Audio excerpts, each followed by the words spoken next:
What's up, everybody? Welcome to a brand new episode of the 715 Bucks Tailgate Talk podcast as part of the Man Cave podcast that is brought to you by our good friends from Hy-Vee in Eau Claire. Again, don't forget to follow both podcasts and subscribe to both podcasts. That way you never miss a single episode.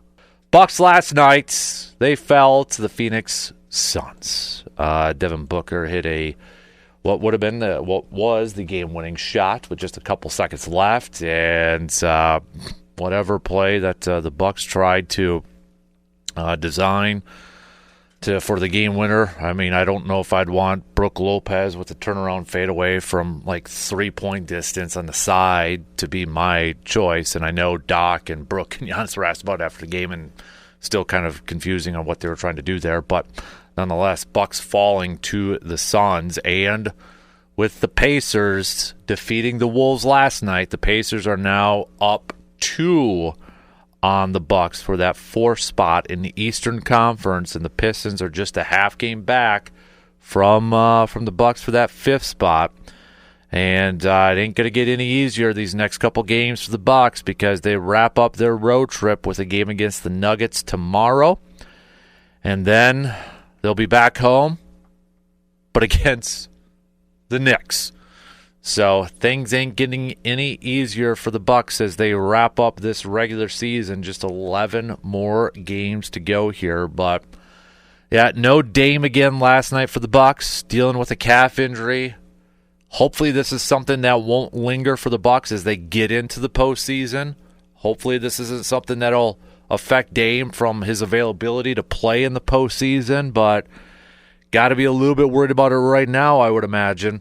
But last night, Giannis, 31 points, another double-double for him with 10 rebounds. He had Brook with a double-double, 23 points and 10 rebounds.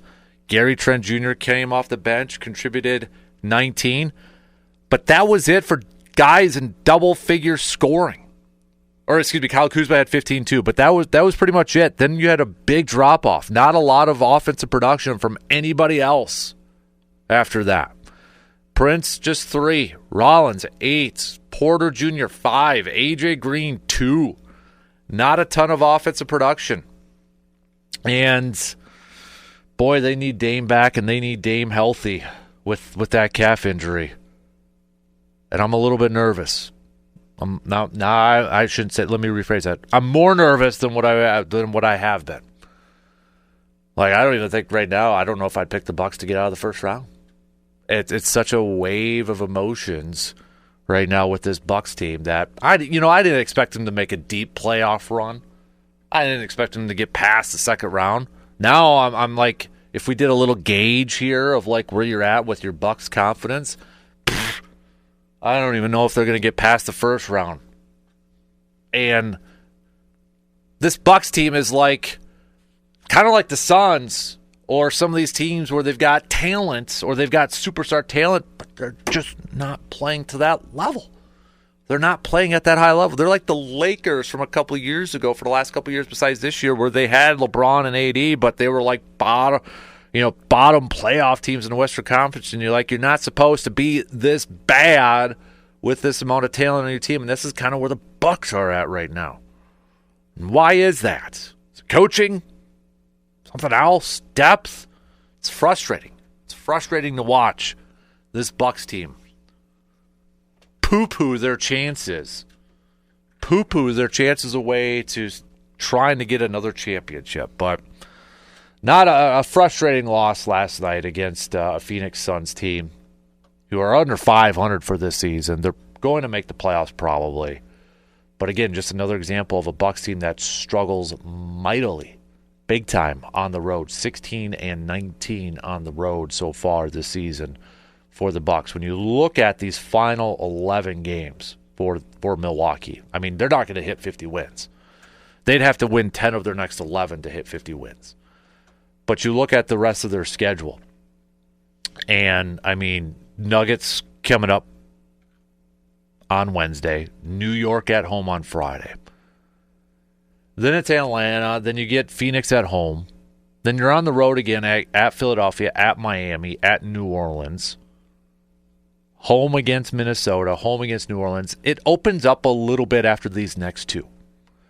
So, I mean, there's a chance, if we want to take the optimistic outlook, the optimistic approach to this thing, there's a chance that this Bucs team can gain some momentum and stack some wins up against quote-unquote inferior opponents, if you will.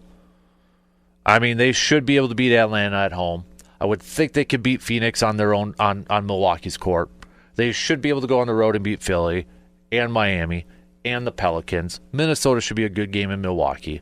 They should beat the Pelicans at home in Milwaukee. Then they wrap up with a home and away against Detroit, which right now could be two very, very, very important games when it comes to playoff seedings.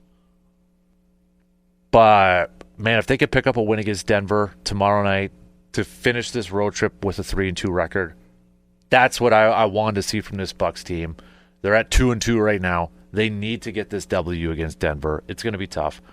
Then they come back against New York. If they can pick up that win, if they can get these, I'm trying to take the glass half full approach here and not be full on negative with the Bucs. But if they can get these two wins against Denver and New York, and then start this stretch of very winnable games, I would I would at least hope. I think they're winnable games for a team like the Bucs, but who knows?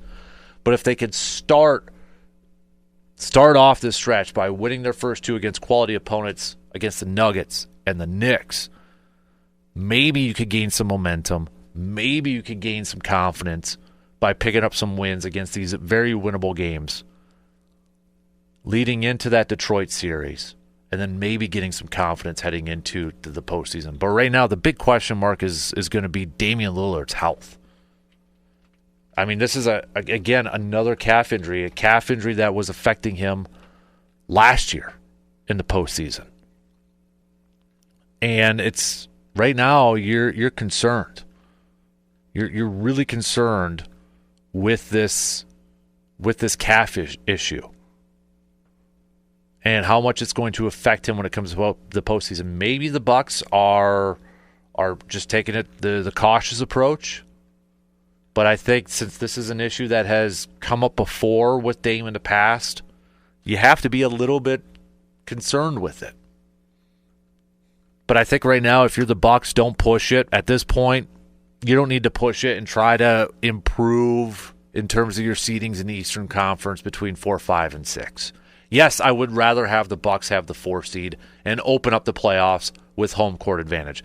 But I'd rather have Dame on the road than force it and maybe not have Dame at home against a team like the Pacers. I'd rather have Dame available for the postseason. And if this is the way to do it, to ensure that or to increase those chances, maybe sit him down for a little bit and make sure he's as close to healthy as possible before the postseason starts. Because if we enter another postseason with one of the star players missing time or not available, that's 3 years in a row now? Because you go back a couple years ago, there was no Middleton, and then last year there was no Giannis, and Dame missed a game or two.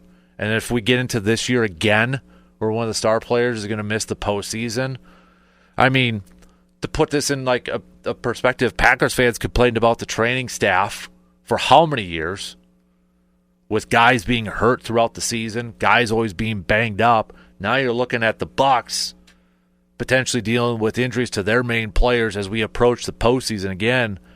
I'm not blaming the training staff, but it's just like, it's kind of the same feeling a little bit. It's just frustrating. It's really frustrating. And honestly, it's like you look at the Giannis thing and, you know, again, to kind of make a Packer comparison, a lot of Packers fans' frustrations for the last 25, 30 years is they don't have more Super Bowls than just 2 with Favre and Rodgers at quarterback. I feel like we're going to have that same narrative with Giannis. We're going to have that same thing with Giannis, that should have had more NBA championships with Giannis. And right now it's approaching that territory where it ain't looking like we're going to get more than one with Giannis. I hate feeling that way, but that's kind of where I'm at right now. I hope it changes. I hope we're not, but I feel like that's the direction a lot of Bucs fans are going to go at right now. Or maybe you're just happy to have just gotten one. I kind of want more than one. I want to be selfish because we still have had Giannis. It's not like we had Giannis for a year and then, it's like kind of like a Brewers thing where, okay, we get all these guys for 1 year and we got to go for it and we get a World Series. Okay, we're good. Now we got to restart. No, Bucs have spent money and they've done all this and it just hasn't worked out. I want one more with Giannis. I want multiple ones with Giannis.